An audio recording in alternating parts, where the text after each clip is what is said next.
Hello friends, आज हम बात करेंगे बीसीजी वैक्सीन यानी टीबी के वैक्सीन के बारे में कि ये कहाँ लगाया जाता है, ये किस वक्त लगाया जाता है, इसका जो निशान बनता है उसके क्या-क्या स्टेजेस हैं डेवलपमेंट के, ये निशान कितने दिन में बनता है और जो छोटा-सा अल्सर बनता है उसकी हमें देखभाल कैसे करनी है। अगर कोई रिएक्शन नहीं हो रहा है तो इसके क्या मायने हैं और अगर ज़रूरत से ज़्यादा रिएक्शन हो रहा है तो इसके क्या मायने हैं। आज हम इस सब बारे में बात करेंगे। आपके YouTube channel Joyful Parenting with doctor Timir में आप सभी यंग पेरेंट्स का स्वागत है।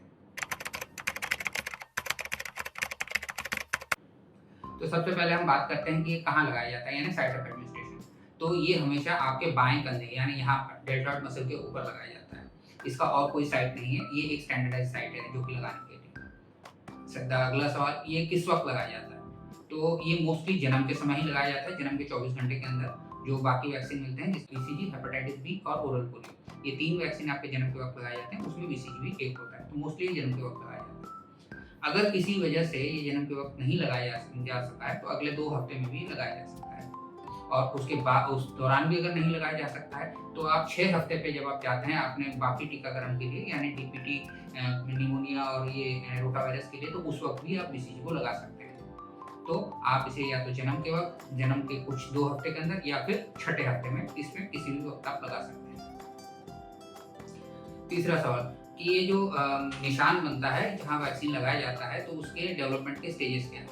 तो सबसे पहले वहाँ पे एक पैप्यूल यानी एक छाला जैसा बनता है जो कि ऊपर से पूरा स्किन इंटैक्ट होती है, यानी वो स्किन से सिर्फ थोड़ा सा उभरा हुआ होता है, ऐसा ही दिखता है।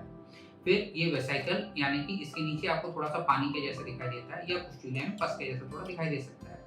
फिर ये ऊपर इसके क्रस्टिंग होती है यानी पपड़ी सी जमती है जो कि छूट जाती है और उसके नीचे से थोड़ा पानी छूटता है, तो इसको स्टैबिंग भी हम कहते हैं।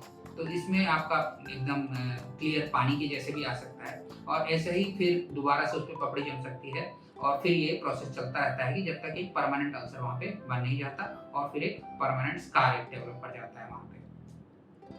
अगला सवाल, ये स्कार बनने में वक्त कितना लगता है? कितने दिनों में हम जाने कि बीसीजी का टीका ठीक से लगा था और अब पक्का निशान बन गया है? तो मोस्टली ये 1.5 महीने से 3 महीने लगते हैं इस स्कार को यानी इस पक्के निशान को पूरे तौर पे बनने में।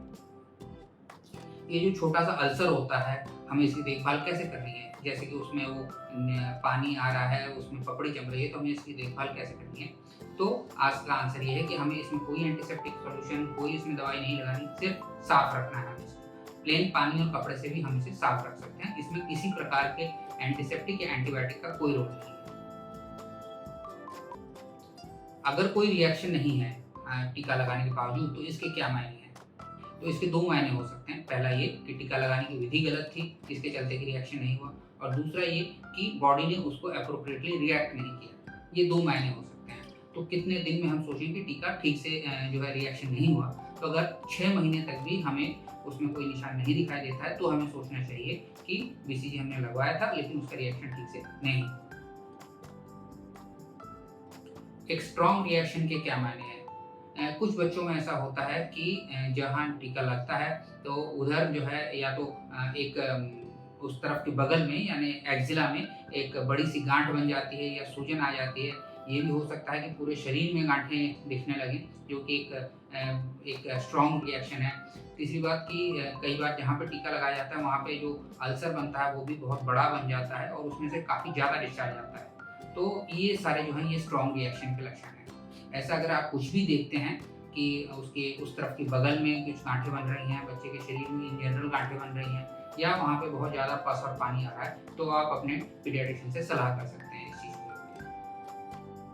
तो दोस्तों, आज हमने जाना बीसीजी वैक्सीन के बारे में। इसके अगले भाग में हम जानेंगे डीपीटी वैक्सीन के बारे में। वीडियो को देखने के लिए धन्यवाद।